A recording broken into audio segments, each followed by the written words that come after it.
Well, good morning. What you see here behind me is the 2025 Yamaha R7. And I think it might be the best sport bike you can buy for the street right now. So why do I say that? Well, I have a bit of an issue with modern sport bikes. I think they're getting too fast, too complicated and too expensive. I mean, Panigale is more than 30,000 euros now. It is over 200 horsepower, so no one is going to use that on the street anyway. So when Yamaha came out with this, the Yamaha R7, and it replaced the R6, I know a lot of people were angry, a lot of people were upset. They were going to ditch the inline 4 for a pretty mundane parallel twin. But I was actually quite excited because this is a really different proposition. You have only 70 horsepower, it's 11,000 euros, so it's a lot more affordable. And it's based on a, well, frankly, more than 10-year-old platform, so it should be quite simple to maintain.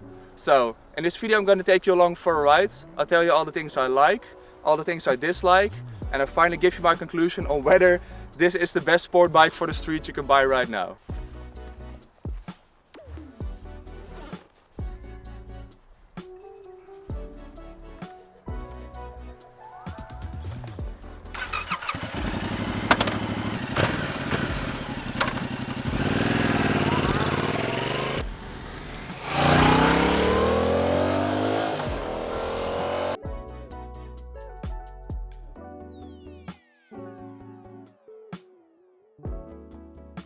Well, good morning again. I brought you in very close today, as you can see over here. The mounting options are limited on a super sport like this. But yeah, welcome to this glorious, beautiful, misty, sunny, freaking cold morning. And we're on the R7, so let's talk about it. So let's talk about the things I like. Oh, the keys, come on! It's still early, so they're still sleeping. My first main topic, why this is such a good street bike, just the usability.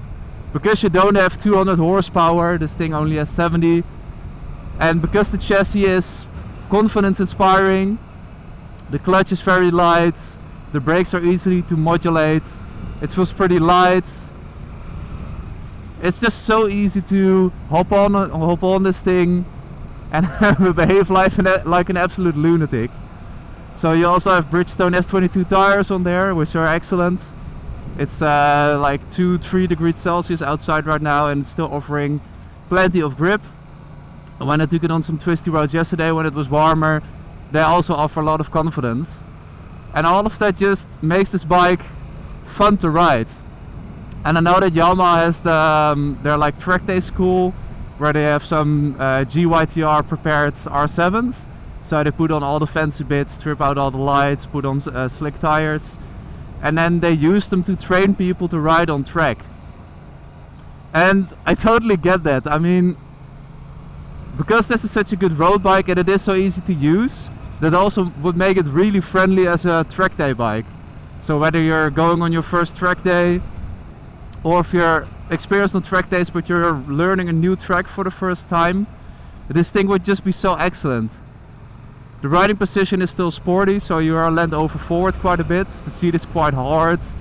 It is tall and slim, so tall and small, but it's still friendly enough that you feel like you want to experiment with your body position and just, you know, put your weight on your right bum cheek and then like drop your head off to the side. And even though you're not going that fast, which is a good thing again, you are getting the experience where you're, you know, learning something and you're experimenting, and because it's not too fast you can actually feel all the differences you're making instead of just being overwhelmed by the acceleration. So yeah, honestly, if you are looking at the sport bike for the street, I've always said 70 or 80 horsepower is enough. And that's still definitely the case. It's just very usable. Now, as we are pulling onto a bigger road, I think it's appropriate we talk about price and usability. Okay, I didn't have right of way, but thanks.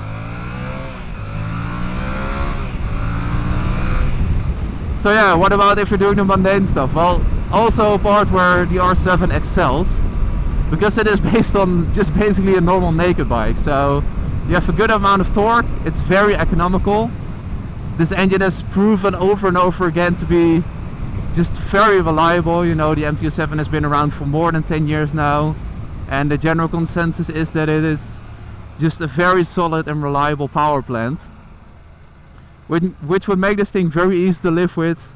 The running cost would be very low. You can just, you know, service at your Yamaha dealer, and yeah, it's just, I mean, I rode the CBR 600RR last year, so the inline 4 sports bike from Honda, and it was perfectly usable as well, don't get me wrong, but it wasn't as usable as this. It wasn't as flexible. The gas mileage on that thing was awful. So yeah, if you're just gonna have one motorcycle and you want it to be a sport bike, this is definitely a lot better of an option than the traditional 600cc super sport, so to say. And the suspension in town when you're going over some rough roads, yeah, it's a little bit more painful than the MT-07. But you can definitely tell the suspension is decent quality, so it does have a, it's not crashy or harsh in any way, you just feel every bump, you know. Which is fair, it's a sport bike at the end of the day. He liked it. He gave me a big thumbs up. Which brings me to what I would say might be a downside actually. And that's the way a super sport bike can make you feel, or the way you want a super sport bike to make you feel. Because yeah, although I have to say, I think this thing looks amazing. Yamaha did a really good job designing it with the fairing and having the high beam integrated into the quote-unquote ram air intake, you know, in the center part. It looks absolutely amazing, but there's a core flaw with this bike, and that's the fact that because it is so well suited to daily use, and because it is basically has its roots as an MT-07, yeah, it doesn't feel quite as special as something like an R6 or an R1 or a Panigale V4. So although that is one of the biggest strengths, and the entire point of this video of course, is that it is so usable and so exploitable and cheap and accessible and uncomplicated and all of that good stuff. The downside to it is that, yeah, it is just a little bit less cool than all of those proper sports bikes. When you start a CBR 600, you feel like the grumble of the inline 4, and it feels a bit racy, and it adds to the sense of occasion. I think that's the right word for it. You know, when you're buying a supercar, you want a sense of occasion, and I feel like this bike lacks just a little bit of that. Part of that probably due to the sound. I mean, we all know how stock exhaust sounds these days, and this is no exception. Like, it's very quiet, there's not a lot of tone to it.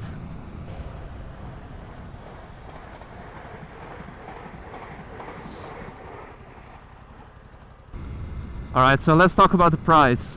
To give you some context, the R6, before it was discontinued here in Holland, which was in 2020, it cost 16,000 euros. 16. And this thing in Holland right now costs 11,000 euros. So yeah, 5,000 euros cheaper, which is of course very significant. And while I wouldn't argue that this is the same kind of performance, of course it's not.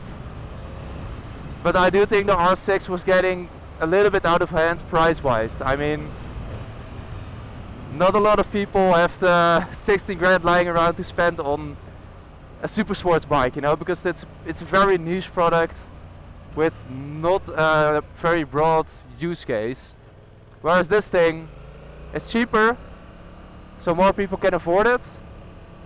And it's more usable, so more people who can afford it can use it more often. So yeah, I think that's just a really good combination. And especially when you're looking at the leader bikes. Again, not the same kind of bike, but those things are 25 to 35,000 euros. And I just think that's insane. I mean, look, 10-20 years ago, even the leader bikes, they were maybe 13,000-14,000 euros. So they've got basically more than double the price. And that has to be due to the added cost with all the electronics, and yeah, it just has to be due to pushing the technology so far, you know, engine wise, having to pull out 200 horsepower out of an engine, but then also having to tame it, you know, having to add all the traction control and the anti-wheelie and the adjustable 10-way ABS and the IMUs and all of that stuff. Whereas it used to be, if you bought like a G6R 1000, you had an engine, 2 wheels, fuel injection, maybe ABS, and that was it. So yeah, you can imagine why that would be a lot cheaper to produce than the bikes we have now. And don't get me wrong, it's great, but yeah, it's also not great. Oh yeah. See, I'm not going fast or anything, but it's still so much fun. And I also just very briefly want to mention the fact that because this is based on the MT-07 platform, the old MT-07 platform, it doesn't have ride-by-wire. And to me that's actually a good thing, because let's be honest, on a bike with 70 horsepower you don't need traction control, you don't need riding modes. So it just added complexity, just added complexity. And the downside of that is when you do want to modify a bike like this, which, let's be honest, you probably want to do, it's a lot more difficult if you have ride-by-wire, because you have all the electronics interfering.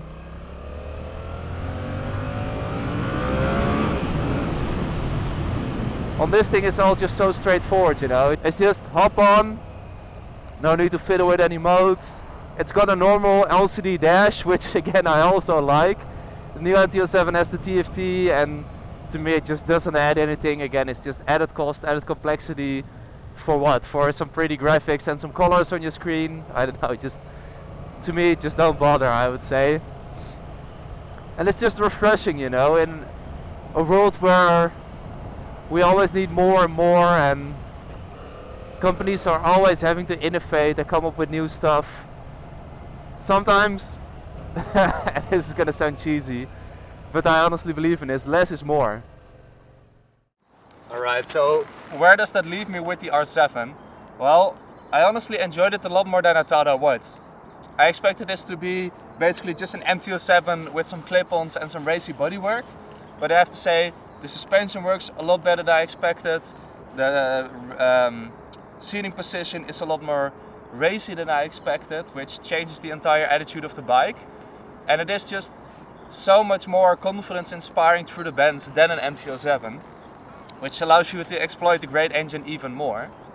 So does that make it the best sport bike for the road you can buy at the moment? Well, arguably, if you're looking for this kind of thing, I would say yes. Personally, I would still go with something like a traditional super sports, like a CBR 600RR, because that does make me feel a lot more special, and it's not any less comfortable than this. And the only downside to a bike like that is the fuel consumption and the running costs. But I mean, motorcycles aren't a rational hobby anyway. You're not probably going to be doing it to save money. But you know, if you are looking for something a bit more soft, something that you can use every day to ride to work, to be economical but also to be fun, to learn to ride sporty, something you can fully exploit on the street, which you can't do with a traditional 600cc super sport, this is definitely the best option. It's a lot more simple than the competition, it's quite affordable, it's never gonna let you down, it's a ton of fun to ride. So yeah, I would say this is the best daily sport bike for the street you can buy right now. And with that, I'm gonna end this video. I honestly want to thank you so much for watching, for spending your time with me. It's been pretty cold, but it's a beautiful day, it's warming up right now, and I hope you have a lovely day as well. So again, thank you for watching, and I'll see you in the next one.